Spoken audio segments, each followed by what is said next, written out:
going to be my first attempt at loading the 43 Spanish or the 11.15 millimeter by 58 rim. This is a caliber for the Remington 1879 model for the Argentine government. I guess from what I know, I'm no expert on Remington guns. I did some basic research. This was a popular caliber in the U.S. because there was some sort of a thing about a production overrun, and Remington sold the guns in that caliber directly to the civilian market here in the U.S. Plus, it is one of the major surplus guns that came in to the country over a period of time. So I found that this black powder caliber is easier to get components and brass for, and Lee gives a pretty good lengthy amount of load data as compared to the 43 Mauser. There's an awful lot of loads here. And again, this gun, we're basically going to try to load it comparably to the 4570 loads for the trapdoor, the lower powered ones. Now it is a black powder cartridge, and a lot of people believe that you should only shoot black powder in these older guns, but the way it is, I got the rifle, I got the components pretty quick, dies. I got a set of Lee dies, which I think are adequate. It wasn't that expensive. And and unlike the 43 Mauser, my shell holder held up, where that one broke on me immediately, but my shell holder on this die set that comes with the Lee dies worked very well.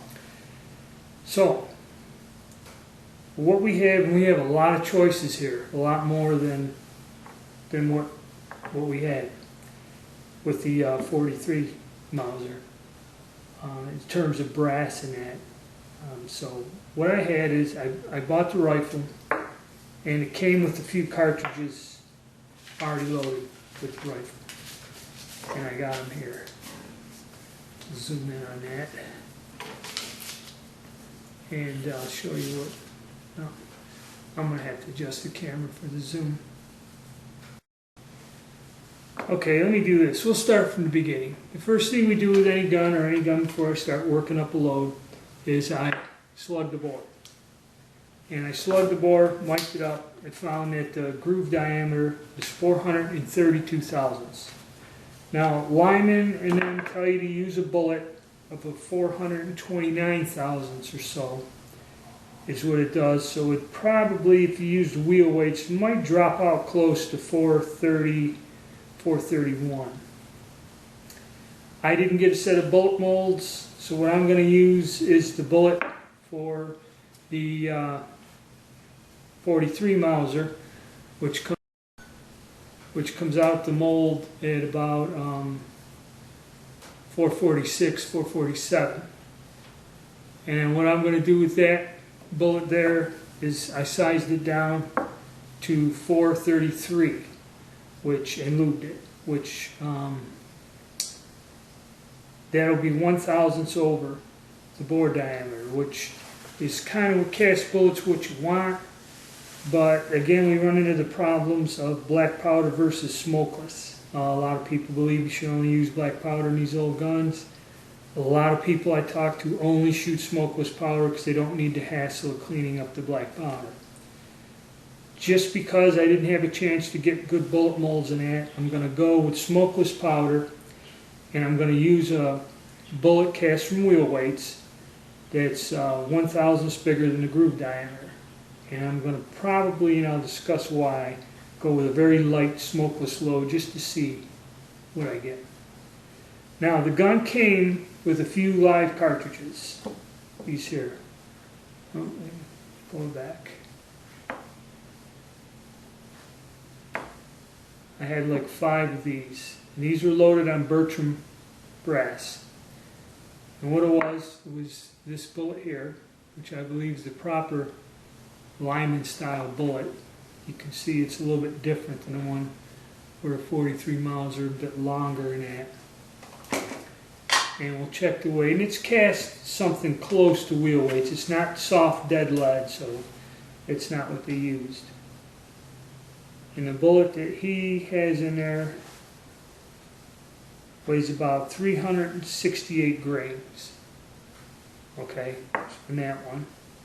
And then the one I cast from wheel weights, it's coming in about 350, 351 right on that. So that bullet's a little bit bigger, a little heavier. We're just going to try the light bullet for now, invest in some molds maybe, get the proper bullet, or if this works well and shoots in the gun well, I ain't going to fool around with it. I'll leave well enough alone. So this is how the loaded cartridge looks on the Bertram brass. And I believe these loads, because I don't know what they were, they came with the gun, so I pulled them apart. And what I found that he had in there is it looks like 30-31. And it's mixed in, to see the cream of wheat in there, the white stuff. That's how he, Phillips, see it in there, it's all this white stuff in there. You put the smokeless down. Another old trick is to fill the case up with cream of wheat, like a black powder, and then when you seat the bullet, that cream of wheat pushes down and keeps the powder up against the base of the case in the primer. I use a little Dacron batting, or I use a little piece of nylon cloth. If you go to my video on loading a 43 Mauser, I'll show you, it shows how I do it for the smokeless load and how I do that. I just put a little piece of, a little wad in there, a nylon to keep the, and it works pretty good. I've gotten good results with that. So I decided to go with a 433 thousandths diameter bullet. Now I've checked all my different reloading manuals and that, and I got all kinds of different information. And like I said, the Lee has a whole bunch of loads on there. And what I decided to go with, I can go with 3 powders. And I have them listed in these different books. Okay. Alright. IMR 4198, which I've used in the 43 Mauser and got good results, and IMR 3031, which I have not used in the 43 Mauser. I haven't used yet in these older cartridges. And if you go to Cartridges of the World, okay, he gives you 2 loads, 32 grains of IMR 4198 and 40 grains of 3031. Now, when I took these and compared them to a similar bullet weight, I don't have the exact bullet weight in this older manual here, it gives me it's a lighter bullet, it'd be 320, so it's 30 grains lighter. The IMR 4198 at 33.5 grains is given a pressure CPU-wise of 18,800. And it shows, now this is in a load for the trapdoor. Oh no, that's Winchester's in mine, I'm sorry. Ooh, had the wrong one. Let's see, okay, here we go. And IMR 4198, it's 23 grains up to 32. 32 is the maximum, and it's given a chamber pressure of 17,000 CPU, which is about where you want to be max with this cartridge. Even though the rolling block's a strong action, when they converted them to center fire, they had to reheat treat the guns so they can hold up to a 28,000 PSI range. But if you look underneath, you stick with the Springfield trapdoor loads, and it's showing there that the 23 grains IMR, yeah, well, it's going 28. It goes from 21.5 to 28.5. I'm sorry. 23 to 32 for a little bit lighter bullet. That was a 420 grain. We're not going that high.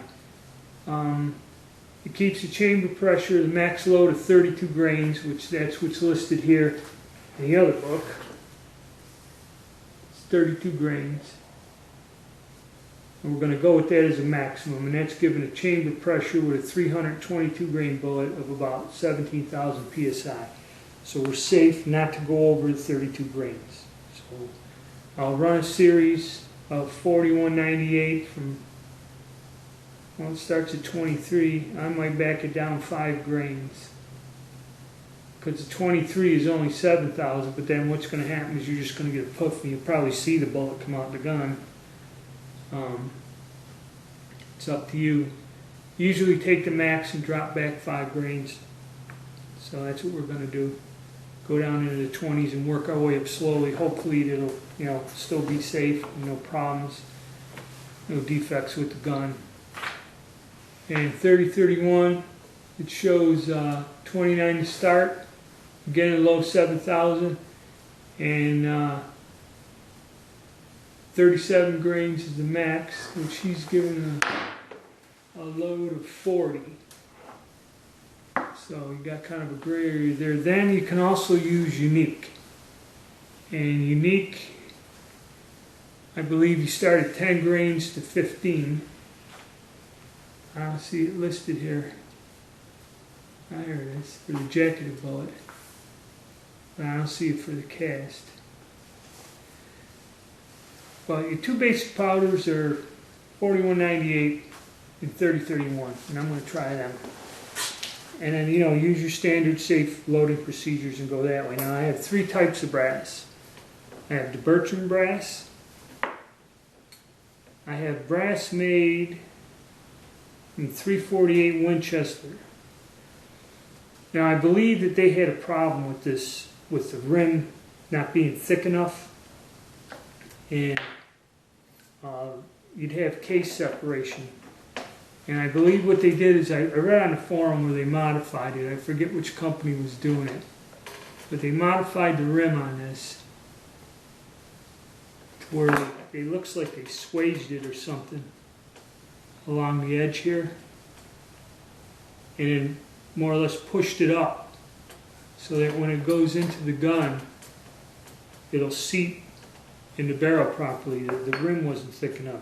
Because if you look at the Jameson brass in comparison, the rim is way thicker on that brass. Way thicker.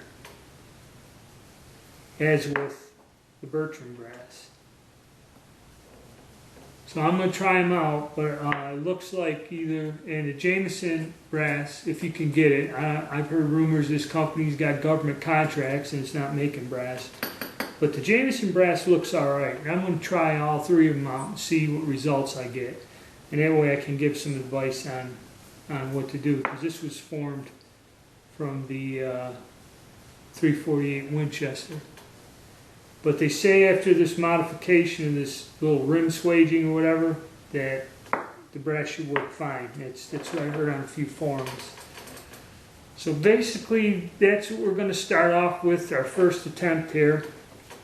Probably when I get a set of bullet molds in that, I will probably try to load soft lead in a black powder load.